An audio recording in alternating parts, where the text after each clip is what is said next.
नमस्कार साथियों, आप देख रहे हैं समाचार गैलरी और मैं हूं आपका अपना साथी हेमंत कुमार गुप्ता।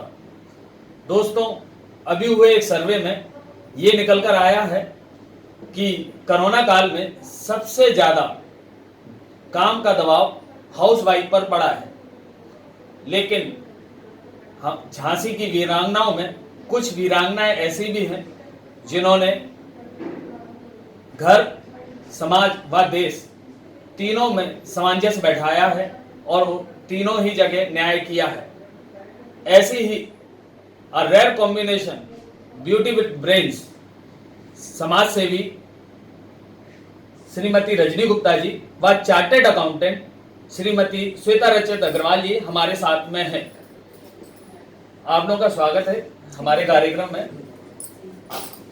आप दोनों से हम एक छोटा सा सवाल शुरुआत करते हैं कि ये जो कोरोना काल चल रहा है इसमें मध्यम वर्गीय परिवार व मध्यम वर्गीय व्यापारी ये लोग कैसे इफेक्टेड हुए हैं, इनके जीवन में क्या प्रभाव पड़ा है कोरोना काल में? आज हम देखें तो मध्यम वर्गीय सबसे ज्यादा अफेक्टेड है। आज वो राशन लेने जा रहा है तो राशन नहीं मिल रहा, उसके पास पैसे ही नहीं है। जहां वो नौकरी कर रहा है या मजदूरी कर रहा है या कुछ भी कर रहा है, सैलरी नहीं मिल रही उसको। या अगर वो 5,000 रुपये कमा रहा है तो या तो मालिक पैसे ही नहीं दे रहा या 2,000 रुपये दे रहा है। अब जिसका खर्चा 5,000 ही हो, जो कमाता और खाता है, उसके लिए बहुत दिक्कत है। आज कहीं भी आप जाइए, बच्चे पढ़ रहे हैं तो स्कूल की फीस है, स्कूल की फीस कोई माफ नहीं हो रही है।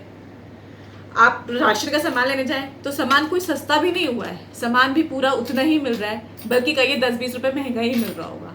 सब्जी वाले भी आजकल कोई रियायती नहीं है। सुबह आप सब्जी लेने जाओ तो सब्जी भी महंगी ही है, कोई ऐसा नहीं लगेगा कि आपको नहीं आज हम सब्जी ले आते हैं।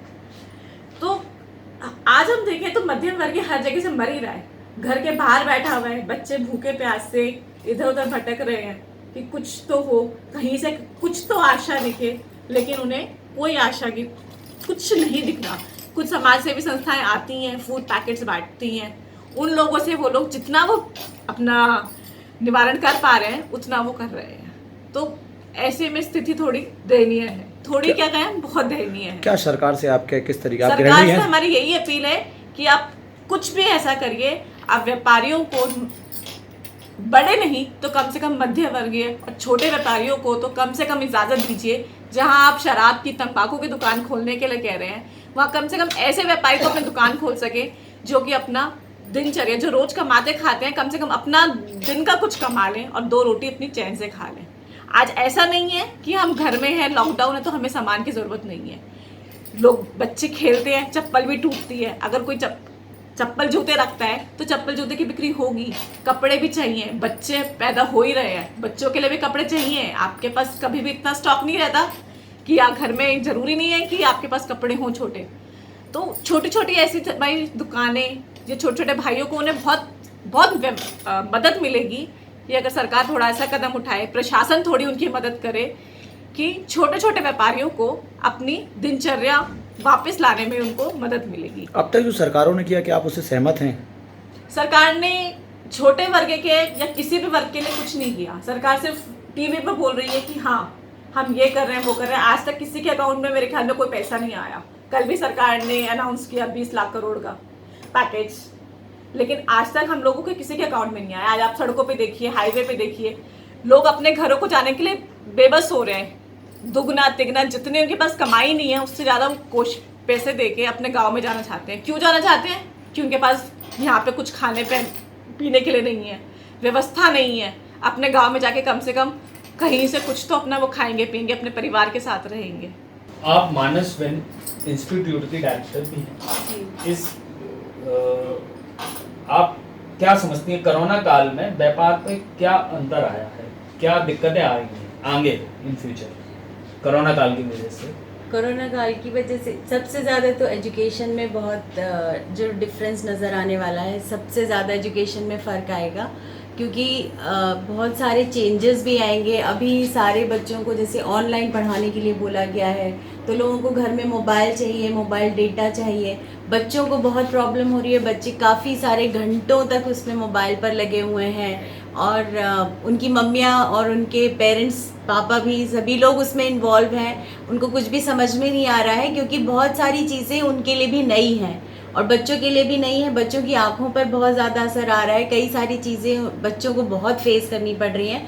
ऑनलाइन क्लासेस से स्कूलों ने तो अपना एक हद तक काफ़ी वो बना लिया है कि ठीक है, हम कुछ बच्चों को दे रहे हैं, लेकिन क्या सचमुच बच्चे उससे गेन कर रहे हैं, ये बहुत जानकारी लेने की बात है कि बच्चे कितना सीख पा रहे हैं और घर में घर वालों को कितनी परेशानी हो रही है।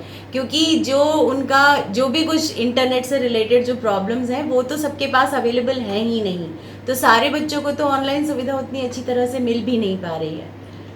आप गृहिणी हैं, आप क्या मानती हैं कि सरकार को 3 महीने की फीस माफ़ कर देनी चाहिए? 3 महीने की फीस माफ़ अगर नहीं भी करते हैं तो कुछ रियायत ज़रूर देनी चाहिए, क्योंकि अभी तो सारा कुछ जब सब लोग घर पर ही हैं, सभी घर से ही सारा कुछ कर रहे हैं, स्कूलों में भी कोई ऐसी कोई खर्च स्कूल में भी नहीं हो रहा है जिससे कि हम ये कहें कि स्कूलों के ऊपर किसी तरह का बहुत बर्डन है। तो माफ़ तो कर देना ही चाहिए, लेकिन अगर माफ़ नहीं भी कर सकते हैं तो कुछ रियायत ज़रूर देनी चाहिए इसमें, या उसको आगे बढ़ा देना चाहिए।